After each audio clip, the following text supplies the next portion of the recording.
বন্ধুসকল আপোনালোকক আকৌ এবাৰ স্বাগতম জনাইছোঁ মোৰ এইটো ভিডিঅ'ত। বন্ধুসকল আপোনালোকৰ মাজলৈ আজি 4টা গুৰুত্বপূৰ্ণ খবৰ লৈ আহিছোঁ, যি 4টা খবৰ আপোনালোকৰ জনাটো অতিকৈ দৰকাৰী। বন্ধুসকল আজিৰ প্ৰথমটো খবৰেই হৈছে যে কৃষকসকলৰ বাবে যিসকল কৃষকৰ নেকি প্ৰধানমন্ত্ৰী ফচল বীমা যোজনাত নাম আছে তেওঁলোকৰ বাবে আহিছে এটা ভাল খবৰ।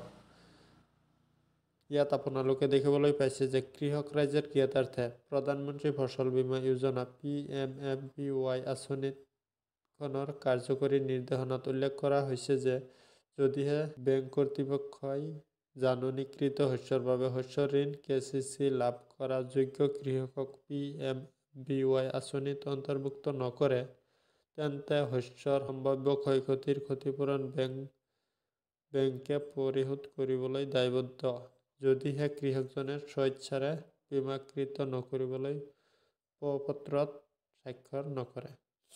বন্ধুসকল ইয়াত আপোনালোকে নিশ্চয় বুজি পাইছে যে যিসকল কৃষকৰ নেকি প্ৰধানমন্ত্ৰী ফচল বীমা যোজনাত নাম আছে তেওঁলোকৰ নাম থকা সত্ত্বেও যদি কৃষকজনে বেংকৰ পৰা কৃষি লোন বিচৰাৰ পিছতো বেংকৰ পৰা ঋণ নিদিয়ে, তেওঁলোকৰ যিসকল কৃষকৰ নেকি KCC কাৰ্ড থকাৰ পিছতো নেকি বেংকৰ পৰা ঋণ নিদিয়ে, তেওঁলোকৰ শস্যৰ কিবা ক্ষয়ক্ষতি হ'লে নিশ্চয় বেংক কৰ্তৃপক্ষই দায়িত্ব ল'ব লাগিব, ইয়াৰ ক্ষতিপূৰণ দিব লাগিব। ইয়াত আপোনালোকে দেখিবলৈ পাইছে যে বড়ো ধান কুঁহিয়াৰ পঞ্জীয়নৰ অন্তিম তাৰিখ হৈছে 15/2/2024 আৰু আলু সৰিয়হ মাকৈ পঞ্জীয়নৰ অন্তিম তাৰিখ হৈছে 31/12/2023 অৰ্থাৎ ডিচেম্বৰৰ 31 তাৰিখলৈ। বন্ধুসকল আজিৰ 2 নম্বৰ খবৰটো হৈছে যিসকল কৃষকে নেকি PM কিষাণৰ 16 নম্বৰ কিস্তিৰ বাবে অপেক্ষা কৰি আছে তেওঁলোকৰ বাবে আহিছে এটা নতুন আপডেট। ইয়াত দেখিবলৈ পাইছে PM কিষাণ বিশেষ গাঁও সভা। ইয়াক লৈ অলৰেডি মই 2 দিন আগতে এটা ভিডিঅ' বনাই থৈছোঁ, বহুতো কৃষকে চোৱাই নাই। আপোনালোকৰ যদি PM কিষাণৰ ষ্টেটাছত কোনো অসুবিধা হৈ আছে,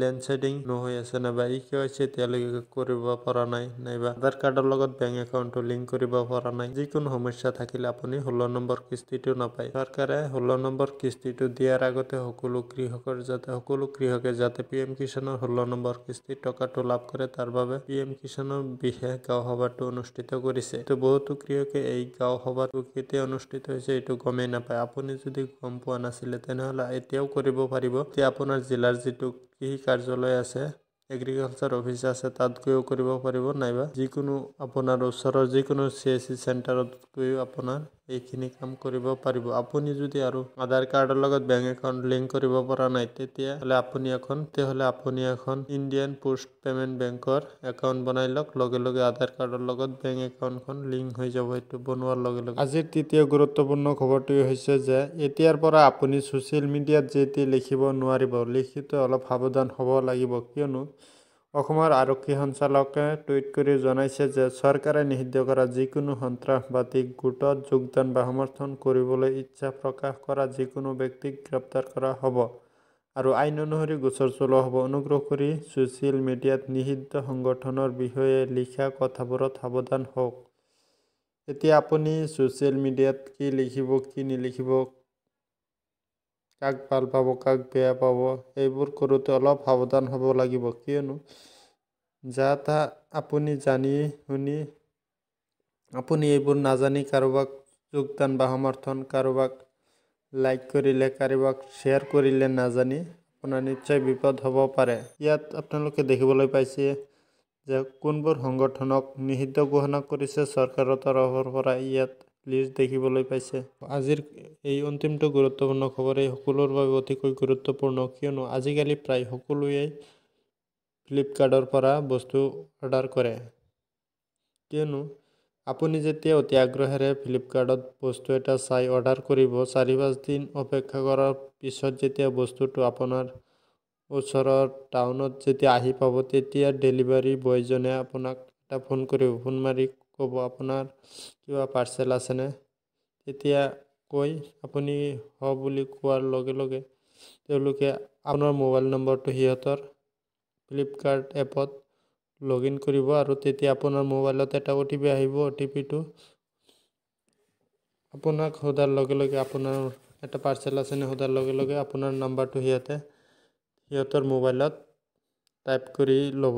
লোৱাৰ পিছত আপোনাৰ মোবাইলত এটা OTP আহিব, OTPটো দি দিব। OTPটো আপোনাক আপোনাৰ পৰা OTP-টো বিচাৰিব। OTP-টো যেতিয়া আপুনি দি দিব তেতিয়া আপুনি আৰু সেইটো পাৰ্চেল আপুনি হাতত নাপায়, কিয়নো সিহঁতে অলপ কিবা এটা অসুবিধাৰ বাবে আপোনাৰ পাৰ্চেলটো এই OTP-টো লোৱাৰ বাবে আপোনাৰ পাৰ্চেলটো কেনচেল কৰি দিব, ৰিটাৰ্ণ মাৰি দিব। OTP-টো আপোনাৰ মোবাইলৰ পৰা OTP-টো দি দিয়াৰ পিছত আপুনি একো কৰিব নোৱাৰে। অফিচত ফ্লিপকাৰ্ট কাষ্টমাৰ কেয়াৰত কল কৰিও লাভ নাই, একো কৰিও লাভ নাই, আপুনি যদি OTP-টো শ্বেয়াৰ কৰি দি দিছে। সেইকাৰণে আজিৰ ভিডিঅ'টো বনাইছোঁ। মোৰ লগত এনেকুৱা হৈছে, আপোনাৰ কাৰোবাৰ লগত হ'ব পাৰে এনেকুৱা, নিশ্চয়। যদি হৈ থাকে কাৰোবাৰ লগত নিশ্চয় জনাব। তো কেৱল ফ্লিপকাৰ্টৰ OTP নহয়, আন বেলেগ বস্তুৰো আপুনি অচিনা মানুহৰ লগত কেতিয়াও OTP শ্বেয়াৰ নকৰিব, একান্ত প্ৰয়োজনীয় নহ'লে।